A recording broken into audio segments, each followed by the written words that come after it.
Ya, masih di topik minggu ini dari tahanan Setia Novanto menunjuk Ketua DPR. Selamat datang Pak Ahmad Doli Kurnia, Ketua Gerakan Muda Partai Golkar. Selamat malam. Selamat malam. Terima kasih sudah hadir di topik minggu ini. Pak Doli, saya ingin komentar Anda terkait, ya kita tahu bersama lah isi surat dari Setia Novanto yang menunjuk Anda dan sejumlah gerakan orang-orang yang berada di bisa kita bilang sebagai orang muda Partai Golkar mengecam hal ini. Sejauh mana kecaman Anda tidak bisa ditaklukkan dalam beberapa hari ini dengan kesepakatan-kesepakatan tertentu?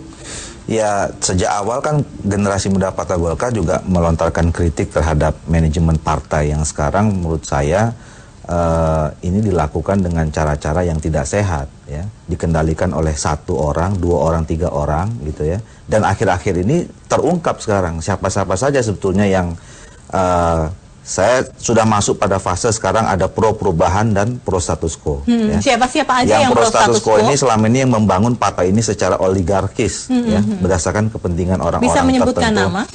Ya kita lihat saja ini kan beberapa hari ini kan muncul terus siapa-siapa yang orang yang dekat dengan Setia Novanto. Ya. Iya, siapa itu? Dan siapa saja di antara hari ini kita melihat Aziz Samsudin kan, yang tiba-tiba tanpa ada memenuhi mekanisme organisasi, ya ini untuk yang kedua kali nih Setia Novanto keluarkan surat, ya, tidak kurang dari sebulan yang lalu ada 2 surat sekaligus dikeluarkan oleh Setia Novanto untuk DP Partai Golkar dan DPR RI. Nah hari ini juga diulangi.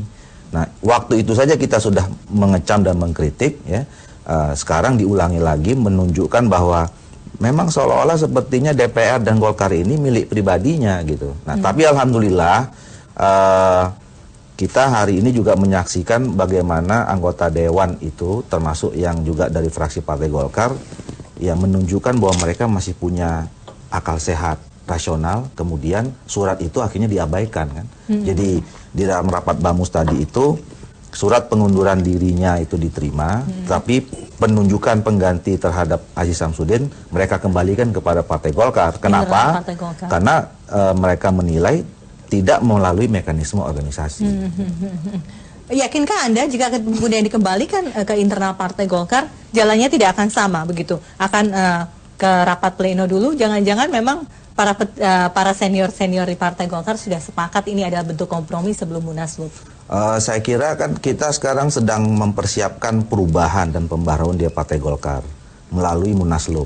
Nah yang kita tunggu ini kan sekarang adalah kapan rapat pleno yang diselenggarakan oleh DPP, ya, setelah DPD Provinsi 34 itu mengusulkan Munaslup dan itu sudah memenuhi syarat 2/3 lebih dari yang diharuskan oleh ADRT kita gitu. Nah jadi sebetulnya kan tidak perlu buru-buru juga kemudian ada pergantian DPR itu, karena kan kita semua sedang fokus untuk melakukan perubahan di dalam Partai Golkar gitu. Nah, kalau nanti kemudian saya dengar katanya rapat plenonya hari Rabu ya untuk menentukan kapan waktu dan penyelenggara Munasnya ya. Saya kira kalau nanti sudah terjadi Munaslup, ya situasinya kan berbeda. Kepemimpinan yang sekarang dengan yang akan datang tentu berbeda. Tidak lagi Pak Setia Novanto. Dan itu nanti akan tentu dibicarakan dalam keputusan yang berikutnya. Yang kedua, hari ini kenapa dipaksa? Karena kan memang hari ini rapat paripurna terakhir sebelum masuk masa reses.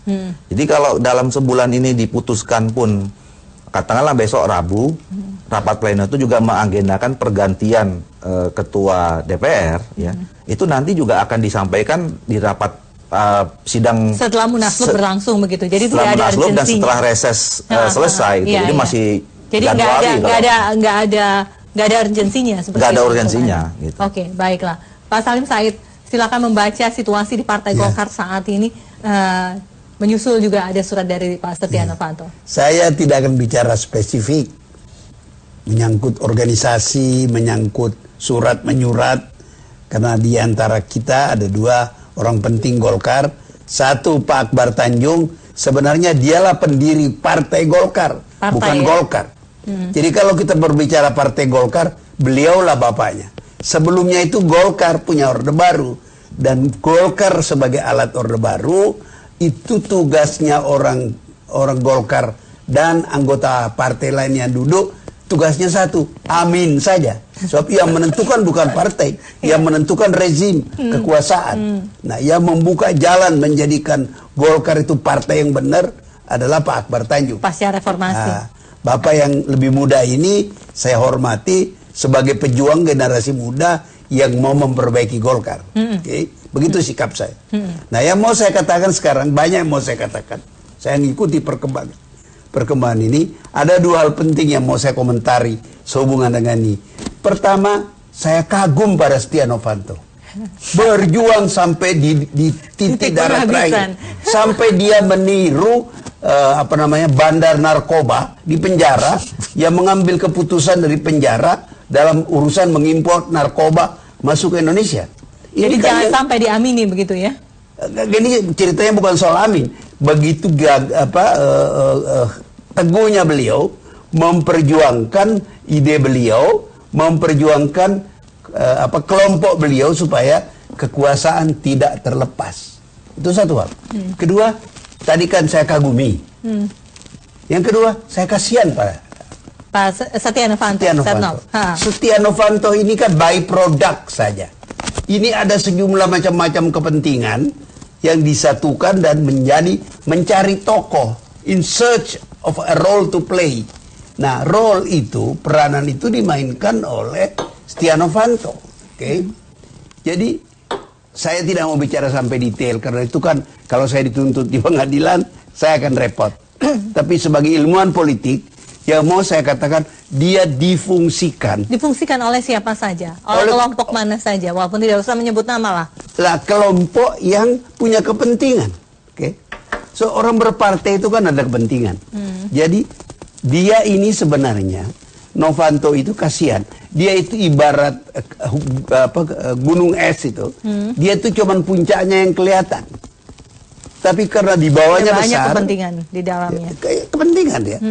Karena yang di bawah itu besar, tidak mudah menggoyang dia.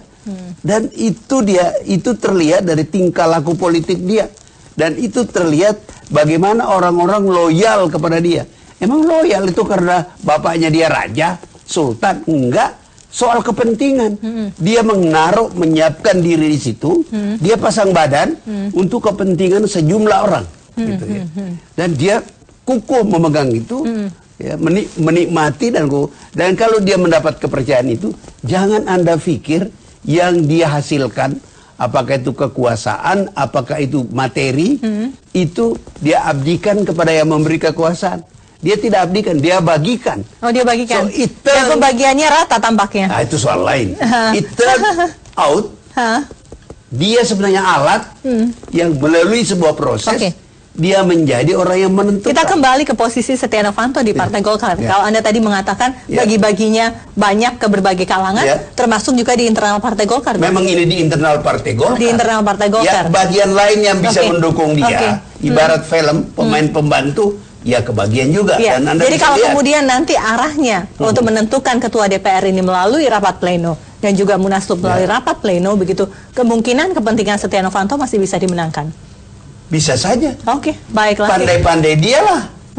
Oke. Iya, baik. Sebab orang yang punya kebutuhan, kepentingan tuh banyak. Siapa yang meladeni dia, ya itu yang akan dia ikuti. Oke, baiklah. Kita break dulu ya, Pak Salim Said. Kita akan kembali saat lagi. Tetaplah di Topik Minggu ini.